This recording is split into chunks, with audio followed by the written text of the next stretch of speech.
Alhamdulillahi Rabbil Alamin. Wassalatu wassalam ala asyrafil anbiya'i wal mursalin wa ala alihi wa sahbihi ajma'in. Wa ba'du. Qala Syekhul Musannif rahimahullah ta'ala wa nafa'na bihi bi ulumihi fid dharain. Amin.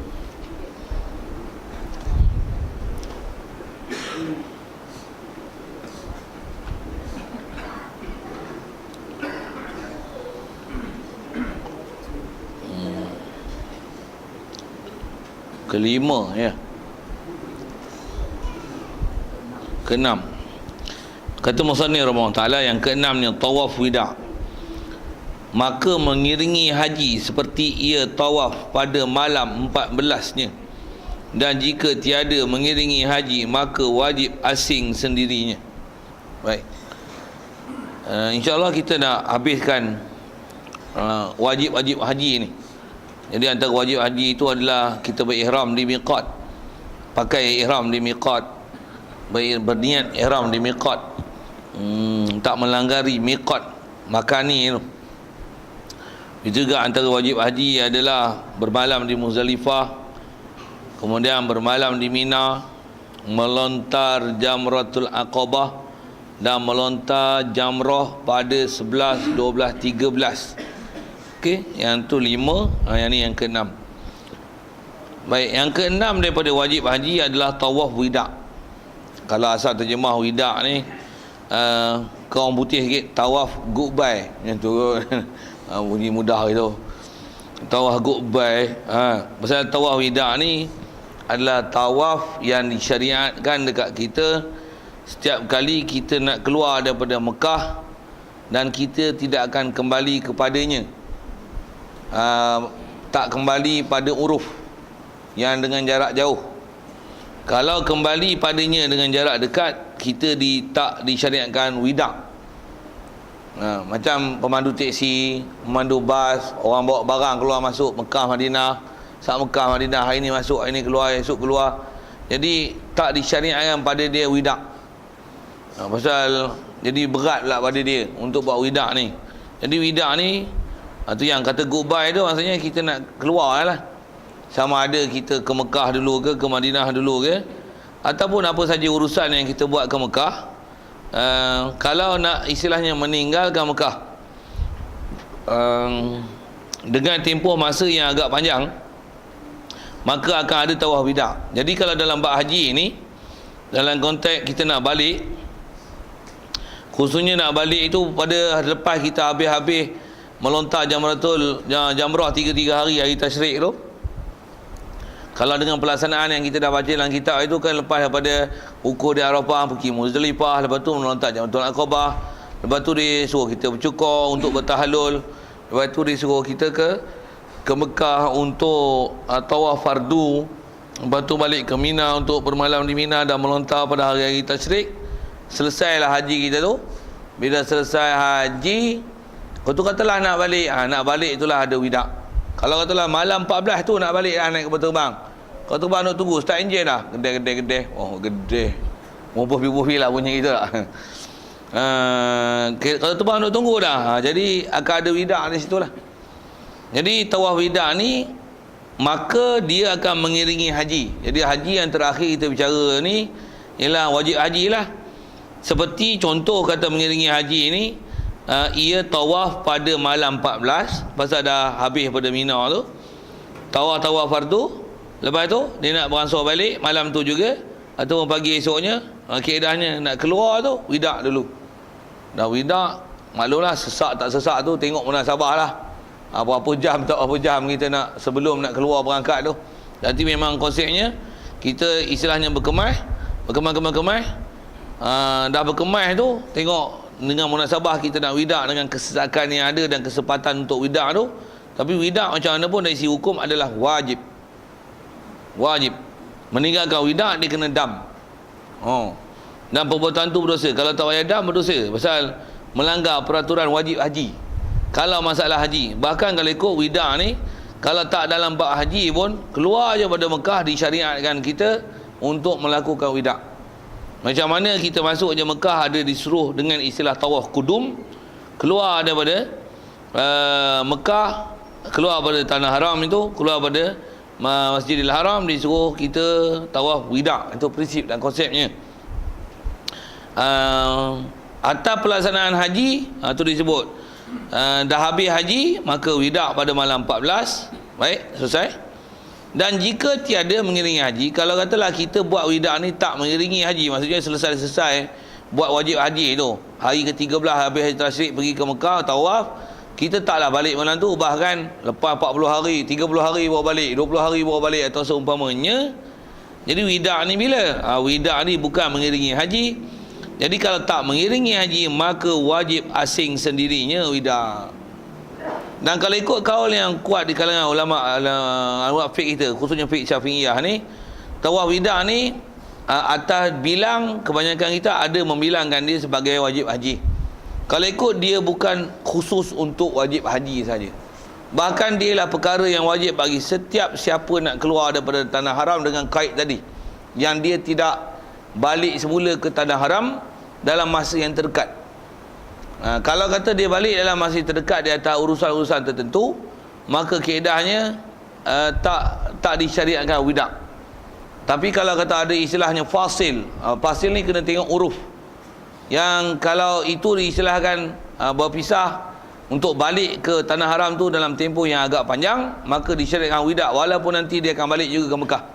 Misalnya katalah untuk tujuan visa atau sebagainya, visa dah habis, motor dia nak keluar daripada Mekah pergi ke Madinah misalnya, katalah hari tu, ataupun ke Taif atau mana-mana je bandar yang keluar, istilahnya keluar pada tanah haram. Lepas tu, lepas 3 hari 4 hari akan masuk balik ke Mekah untuk selesaikan urusan dia. Itu istilahnya keluar Mekah, atau di wida'.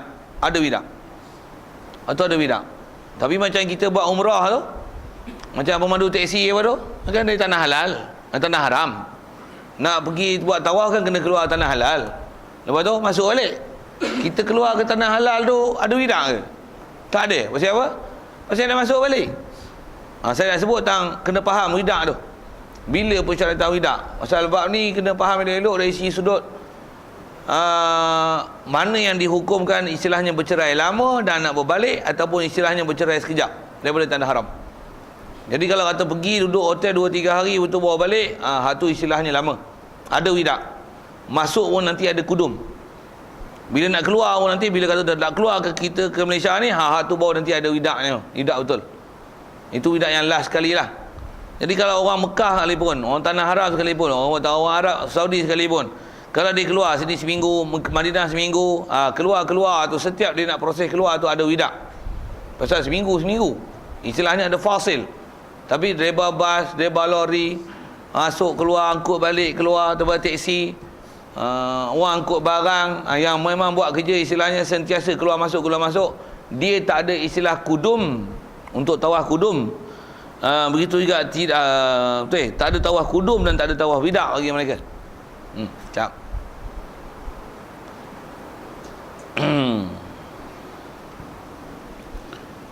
Cuma tawaf kudum ni, katalah kita nak berangkat petang ni, jadi kita tawaf kudum, wida' sila sebut. Nak wida' ni, kita nak berangkat petang ni, kemas kita pun wida' lah. Dia tengok tak jadi, postpone, delay 3 hari lepas tu, nak keluar 3 hari pula dan wida' lain. Wida' tu dah basi. Boh pergi wida' basi tu pasal wida' ni dia tak dinamakan wida', melainkan istilahnya tak ada lama perceraian antara tawaf wida' dengan keluar daripada tanah haram. Okey, itu benda nak faham sikit dalam istilah-istilah wida'. Ada orang kan seminggu lagi nak keluar Mekah, di wida' sia. Bila nak balik minggu depan, ni tawaf wida' lah nak balik lah. Tu dia sembahyang jemaah pun duk ulang alik masjid lagi. Wida' sia dah. Tu kena betul lah wida' tu. Timing tu lagi betul. Macam orang nak pergi Mekah, hari ni buat kena pergi Mekah ni. Bila nak pergi? Seminggu lagi. Salam siap lah, minta maaf nah. Dia tengok, ada hari lah. Bila? Minggu depan mau pergi. Minggu depan. Tapi minta maaf siap sekampung. Tapi minta maaf tak apa, minta awal dulu, tak ada masalah. Tapi kalau wida' ada istilahnya farewell kan, selamat tinggal, goodbye je, tak bye lagi, duk ada lagi. Jadi tak tahu betul istilah tu. Satu, Dia istilah tangguk bai satu macam mana pun saya saja ke sana tu pasal atas bahas dalam kitab atas sebut ulama, itulah yang nak dipaham, tempohan yang dipaham dalam bab widak. Mesti faham itu. Pasal bab ni berapa lama masa tu? Tidak diberikan masa khas yang disebut, yang didobekkan dalam kitab. Berapa tempoh antara tawaf widak dengan nak keluar. Dia tak ada bahasa tempoh. Bab macam ni kalau atas kita belajar qawaid fiqh, dia termasuk dalam al-'adatu muhakkamatun. Adat ini adalah dijadikan hukum. Adat tu maksudnya apa? Uruf, kebiasaan. Lepas pada widak, berapa kekerapan masa ataupun jangka masa yang terdekat. Yang ni istilahnya keluar. Kalau yang tu sah dinamakan widak. Jika katalah dibuat terlalu awal, nak keluar malam lagi, tapi pagi ni dah tawaf widak, tapi nak berangkat malam lagi, tak betul cara widaknya tu. Widaknya tu tak betul. Jadi kena pandai uruf. Kena pandai mengira uruf. Dan bab mengira uruf tu, dia pandai tu kena kat kita. Macam mana saya sikit sebut tang uruf tu. Katalah isunya masih cerita uruf dan adat yang ada qawaid dalam fiqh, disebut dengan al-'adatu muhakkamah. Maksudnya kebiasaan dan uruf adalah dijadikan sebuah hukum untuk dilihat. Khususnya kita nak sebut berapa tempohan masa ni. Pasal ada kitab kadang-kadang disebut sakatan, ada tempat tak sebut sakat. Jadi kita nak kenal sakatan itu, dia tengok kepada uruf dan kebiasaan dan adat. Asal saya sebut tadi ialah masalah widak dengan nak keluar, tawaf widak dengan nak keluar daripada tanah haram. Antaranya misalnya bagi salam dengan sujud sahwi. Katalah kita ada perkara yang disuruh sujud sahwi, tapi sebelum salam kita terlupa sujud sahwi, bagi salam lah. Assalamualaikum warahmatullahi, Assalamualaikum warahmatullahi. Adakah dituntut sujud sahwi? Ya, jika tak lama penceraian. Berapa lama tu? Uruf, adat. Kalau bagi salamnya, tak sujud sahwi, sujud sahwi lah. Maksudnya masih disyariatkan. Kalau astagfirullahalazim, astagfirullahalazim, ke selalu bagi salam astagfirullah dulu dah. Astagfirullahalazim, astagfirullah, tak sujud sahwi. Sujud sahwi lagi. Tapi kalau ada subhanallah, dah Allahu akbar, Allahu akbar, Allahu akbar, Allahu akbar, Allah, tak sujud sahwi, Allahu akbar, Allahu akbar, tak dah sujud sahwi. Dah Allahu akbar tu maksudnya subhanallah dah habis, alhamdulillah dah habis. Ni Allahu akbar, basirah. Tak ada masuk sujud sahwi. Hang buat sujud sahwi pun dia tak hukum masuk dalam sembahyang, bahkan namanya bodoh. Bofi bodoh tu. Sujud bodoh namanya. Pasal apa? Dah istilah pencerai antara sembahyang yang kita dah bagi salam tadi dengan sujud sahwi. Sebut contoh sujud sahwi. Itu juga kalau kita bercakap, kita nak ambil berkat dengan lafaz insya-Allah, lepas bercakap insya-Allah. Misalnya, nak pergi kenduri ke? Pergi insya-Allah. Itu masih ada syariat sebut insya-Allah. Tapi kalau macam ni, kau nak pergi kenduri tu, pergi kenduri tu. Insya-Allah. Gelak siap tu okey. Maksudnya pandai macam nilah.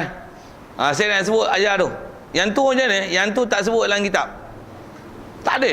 Cari kitab mana pun dia tak sebut bahas tu. Tu kembali pada istilahnya adah. Itu dia panggil adah muhakkamah. Yang tu dia panggil uruf. Tu kena uruf. Besar, kecil, lama, sekejap.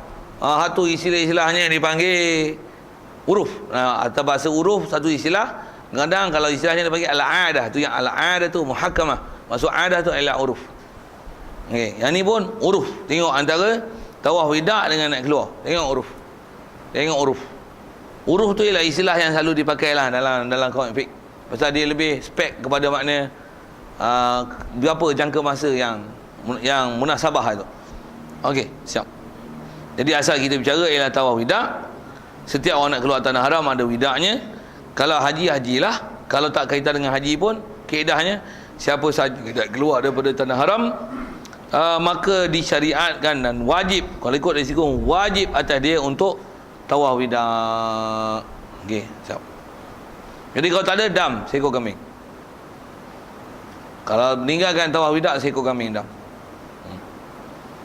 Kalau ada pun yang kecuali bagi mereka-mereka yang tidak boleh melakukan widak, khususnya wanita-wanita yang haid. Masa nak tawaf, mestilah kena ada wudu dan mesti suci pada hadap besar kan. Cuma ada pahaman-pahaman gelong je belakang-belakang ni, yang contemporary, yang kepala otak, yang tak boleh pakai walau sejari ni. Dia kata apa? Boleh. Yang penting jangan meleleh dan menitik dalam masjid. Ada tak itu? Yang ni pun saya, siapa dia, geng mana tanya lah, Ustaz? Geng-geng gerik lah itu kan, ngajar. Ada. Saya ngajar ada majlis dia orang buat. Dulu seminggu sekali panggil ngajar pegawai-pegawai masjid. Imam, Bilal, Siak, Jatuh Kuasa, pengurusi semua dia panggil. Seminggu sekali baca kitab hari Senin. Jadi dah antara yang tanya-tanya tu adalah imam-imam ni. Dan antara mereka tu yang pernah pergi haji, yang pernah dapat taklimat dengan berkenaan haji ni. Dan ada pendapat-pendapat antara ustaz-ustaz yang nak bagi taklimat haji tu, dia kata macam tu. Dia kata apa? Dia kata orang perempuan ni kalau kata masa nak widang tu main haid, tak apa dia. Dia bunyi bahasa Greek dia. Tak apa dia kata boleh ustaz. Dia kata pakai pad. Pakai pad janji jangan menitik. Yang tak boleh tu menitik, yang haram tu menitik. Dia kata. Menitik darah haid dalam masjid. Jadi kalau tak ada menitik, dulu pasal tak ada pad, tak ada apa. Kalau ni pad apa semua ada, tak menitik lah dia. Boleh tawaf widang dia dah. Allah. Saya tak ada orang itu. Ada ustaz dia dah. Ya Allah. Jagalah nak sebut ni. Nama belakang ni, kau belakang, kau karut banyak. Jagalah sikit, hati-hati lah sikit. Ada pendapat pelik-pelik. Baik. Maka inilah soalan tuan tu, widang. Okay. Ya.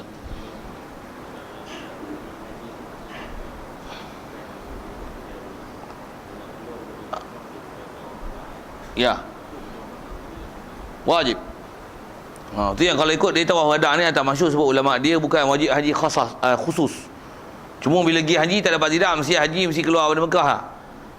Ada satu dia senaraikan juga dalam wajib haji. Kalau ikut dia bukan wajib haji saja. Dia wajib bagi setiap siapa yang muridu apa istilahnya?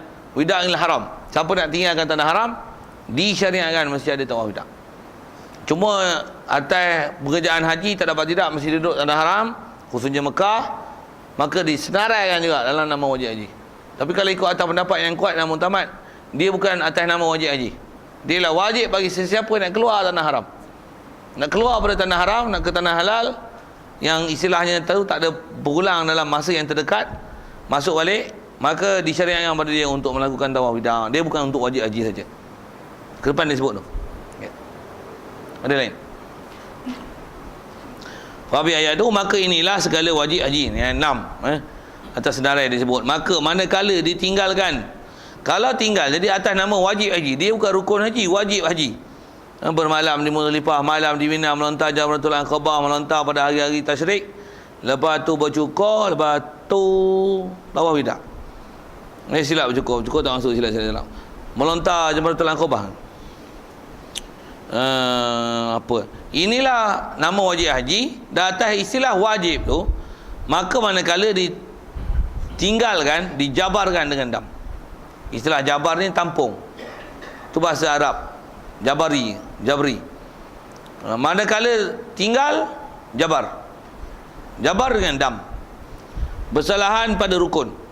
Dia bezakan antara wajib dengan rukun. Rukun yang dahulu, manakala tiada mendatangkan dia rukun, tiada sah haji. Rukun tak ada. Haji tak ada wukuf, tak ada haji. Haji tak ada tawaf fardu, tak ada haji. Tak ada sa'i fardu, tak ada haji. Tak ada niat ihram, niat di miqat, tak ada haji. Tak ada. Jadi beza antara rukun niat di situlah. Rukun niat, rukun dengan haji, rukun dengan wajib. Maaf. Rukun dengan wajib, beza di situ dalam bab haji. Okey, siap. Jadi rukun maka tiada boleh dijabarkan dengan dam dan lainnya. Dan lain pada dam, tak boleh. Bahkan rukun tak siap, kena pergi buat lain. Baik, dan wajib tawaf wida' itu bagi orang yang hendak kembali pada tempat kediamannya, sama ada dekat ataupun jauh, atau yang hendak keluar kepada masa Fatul Qasri, nak keluar daripada jarak musafir. Istilah musafir keluar Mekah lah istilahnya. Istilahnya dia akan hukum bermusafir. Itu contoh ke Madinah tadi, sama ada tempat kediamannya ataupun tiada. Tempat tu dia nak pergi tu tempat dia, kediaman dia, rumah dia ataupun tidak, maka wajib tawaf wida'. Asalnya wajib tawaf, itu asal. Hukum asal apatah lagi dengan dobitnya masa batil qasri, wajib tidak. Melainkan orang yang sentiasa berurusan. Katalah memang yang ni agensi pelancongan travel and tours, sentiasa ulang-alik. Visa orang ni keluar ni pagi petang keluar ni visa orang ni cop pergi Mekah Madinah katalah itu, walaupun jaraknya agak jauh tu. Jadi sat keluar ni sat keluar visa orang ni masuk ni buat visa masuk, orang ni masuk lain lah ni jemaah ni. Dua keluar masuk tu yang ni ikut dia maaf. Dimaafkan dia daripada melakukan widak. Macam mana pun maaf tu umum bahasa. Tapi kalau dia punya urusan tu pada dia, pasal setiap orang dia akan tahu urusan dia sama ada dia sibuk ataupun tidak dalam bab itu. Kalau istilahnya tak sibuk, dia memang boleh melakukan widak dan kudum. Buatlah widak dan kudum, apa masalah. Pasal tu bab ni setiap orang dia kena ada ilmu, dan setiap orang dia tak boleh pakai atas orang, bahkan dia tengok dia. Kalau lah kita duduk tempat tu, kita yang buat urusan itu, kita lah yang akan menghukum kat diri kita, aku ni kena widak tak widak. Aku ni nak kena widak kudum tak? Khususnya tang widak tu, pasal kudum dia tak ada dam kudum. Dam tak buat tawaf kudum tak ada. Tapi ada dam jika tak melakukan tawaf widak. Satu bab widak tu dia lagi keras hukum berbanding dengan kudum. Kaedahnya nak mai tak menjemput, tapi nak keluar mesti minta izin. Bahasa dia macam tu lah. Nak mai tak menjemput. Bahasa bahasa tu. Maksudnya kalau buat cara menjemput lagi bagus, tapi mai kalau mai tak menjemput kali pun, tapi nak keluar mesti dapat permission. Mesti dengan cara betul, jangan keluar ikut pintu belakang, keluar ikut pintu depan. Istilah pintu depan, pintu belakang tu maksudnya ikut prosedur. Baik, jadi asalnya tawaf widak. Jadi kita lah kena faham kita punya situasi tu kena widak ataupun tidak. Baik, dan jika ia keluar dengan tiada widak, dan saya wajib atasnya dam, dan dam dia ialah satu kambing seekor. Suruh tamu haji bayar, nak suruh ikutlah, nak suruh siapa. Tapi damnya kambing. Siap, selesai. Jangan buat macam ni ya. Ada benda yang saya pernah buat dengan contoh ibarat bodoh dulu. Apa dia? Tamu haji tak minta pun dam. Dia tak buat tawaf widak. Padahal dia bukan haid nifas pun kan. Istilahnya bukan ada masalah dalam tu lah.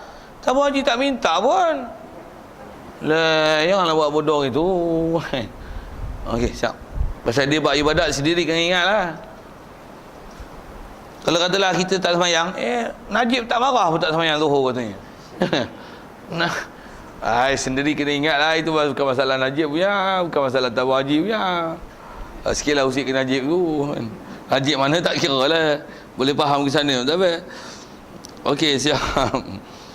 Dan ada pun hai'ah iaitu sunat haji amat banyak. Okey, ada soalan tu? Boleh? Asal dia nak sebut tu beza antara wajib haji dengan rukun haji lah.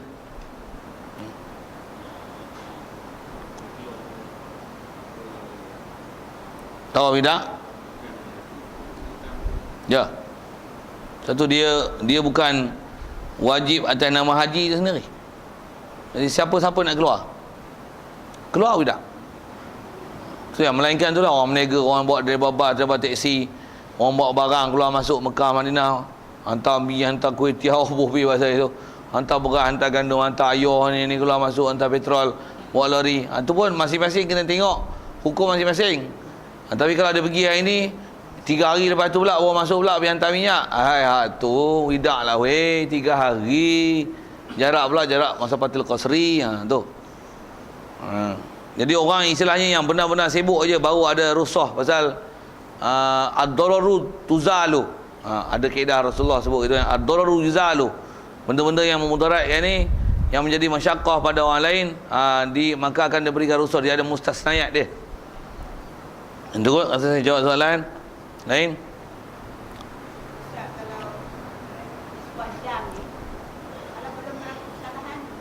Bayar siap-siap. Oh, bagus soalan tu. Best tu. Tu pun satu format besar dalam pelaksanaan ibadat. Kaedah dam ni boleh tak bayar dulu sebelum berlaku kesalahan. Kaedah dam, fidyah, ibadat apa-apa yang belum kena taklif, kalau kita buat awal tak jadi ibadat. Sebelum sampai raya korban boleh buat korban. Sebelum Zuhur boleh sembahyang tu. Tak Tak kena bayar saman dah kat JPJ, okey tak? Cover siap boleh tak? Bayar siap-siap ke dia? Ya. Ya, bagus. Ya. Ya. Bagus soalan tu. Ya, bagus soalan tu. Memang kena soal bomba tu. Tamu haji memang ni ambil awal-awal lah. Dan tamatok, kalau ni haji apa makcik? Haji tamatok kami ambil 600 solat lagi duit lah daripada akaun katanya. Dan ada 12,000 ditambah lagi. 12,000 600 pasal kambing seekor. Dam tamatok. Nanti ada apa-apa lah lagi nak lah. Katalah dia tanya itu kan. Tamatok memang dia cabut siap. Kedah cabut awal ni cuma dia tak bayar awal lah. Saya tolong tanggung untuk tamu haji tu, dia tak bayar awal. Cuma kalau ikut kaedahnya, izin dia minta awal tu tak sah. Pasal kita dari segi taklif, bila kita kena dam, baru kita boleh izin, kita ada istilahnya pentaklifan dam, baru boleh bagi arahan kat dia untuk bayar dam. Walaupun benda tu kita bakal nak buat, tapi benda yang kita istilahnya bukan bidang kuasa kita lagi untuk melaksanakannya, pasal belum melaksana, bukan istilahnya power kita lagi untuk beri arahan pada orang satu benda yang bukan kita ditaklifkan benda tu. Jadi kalau nak wakil pun tak sah, pasal wakil syarat dia mestilah kita boleh buat sendiri benda tu, tapi kita tak buat, lepas tu baru boleh kita wakil kat orang. Yang ni bukan ada wakil-wakil apa pun tak lagi, tapi kita dah bagi dam, bagi duit kat dia, serah bagi izin kat dia, wakil kat dia untuk dia bayar dam bagi pihak kita dengan sebab tamatok tu, bagi contohnya. Dari segi kaedah, dia nak cabut awal-awal tu boleh cabut, tapi untuk bagi sah betul-betul ialah dengan kita maklum dengan dia, kita on dengan dia. Pasal kita asalnya nak buat haji tamatok, kena dam, boleh tukar tau benda tu, status tu boleh kita tukarkan jadi ifrat. Jadi kita boleh batalkan. Dan kalau katalah kita memang on kan tamatok pun, bila dah tamatok kena dam, barulah kata tamu haji on, saya punya dam jalan, tolong bayarkan, saya wakil tamu haji untuk bayarkan dam saya. Dam apa ni? Dam tamatok saya 600 tolak, saya sejuk tangan, okey, baru jadi. Kaedah kita dalam atas peraturan kita belajar bab muamalat, itu syarat baru sah. Kalau tidak tak sah. Jadi dia potong awal-awal, kita pun tak ada bagi izin apa-apa. Ya betul. Kalau ikut dari segi bab muamalat tak sah, tak terangkat. Untuk tamu haji ni itulah saya nak sebut gini sikit ke tamu haji. Hari tu pun saya banyak komplain ke tamu haji ni. Dia pengurusan dia ambil bermudah-mudah. Dia tujuannya nak memudahkan, tapi dia bermudah-mudah dalam bab urusan yang sepatutnya benda tu bukan boleh dibuat mudah-mudah, pasal dia bab ibadat. Pula tu dia telah dibahas oleh ulama dengan panjang lebar. Benda tu memang ada benda mudah, agama Islam memang agama mudah, tapi mereka bermudah-mudah. Antaranya dalam bab melontarnya, janganlah kita ada sentuh-sentuh dulu. Dan antaranya bab dam tu, dia telah bermudah-mudah. Kalau saya sebut, kalau tak contoh dalam bab itu pun, saya nak tunjuk kata boleh ke buat mudah-mudah benda yang memang dalam syarat kata tak sah. Buat misal, katalah ada seorang lelaki dia nak kahwin, tapi dia memang tak suka perempuan tu, tapi mak bapak dia paksa suruh kahwin juga. Jadi dia pun kahwin lah. Tapi sebelum dia nak kahwin, dia kata macam ni, aku nanti bila aku kahwin, aku wakil kat hang tolong talak isteri aku 15 tau. 3 untuk bini, 3 untuk mak dia, 3 untuk bapak dia. 3, 6, 9, 3 untuk mak aku, 3 untuk bapak aku, 15 kali aku bagi. Buh biar saja buat lawak bodoh tu. Tapi saya kita buat talak tu ya sebenarnya. Dia tak menikah lagi, wakil saya talak. Betul dia kahwin, boleh tak jatuh talak? Pasal apa? Tak suami lagi. Nak sebut tu. Kalau dah suami wakil, jatuh. Kalau dah wakil, pasal masa tu memang suami boleh buat sendiri. Yang ni suami pun tak. Kalau dia sebut aku talak bini aku, talak 3, aku talak bini, tak jatuh satu pun, betul tak? Bukan duk suami isteri lagi.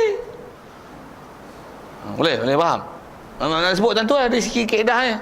Jadi dia ada berkaitan dalam bab-bab yang di atas kuasa dan penyerahan kuasa, dan istilah bahasa lain taklif, dan mewakilkan pentaklifan untuk melakukan dam itu, tapi yang ni dia dah potong siap-siap tanpa ada penyerahan setelah ada taklif.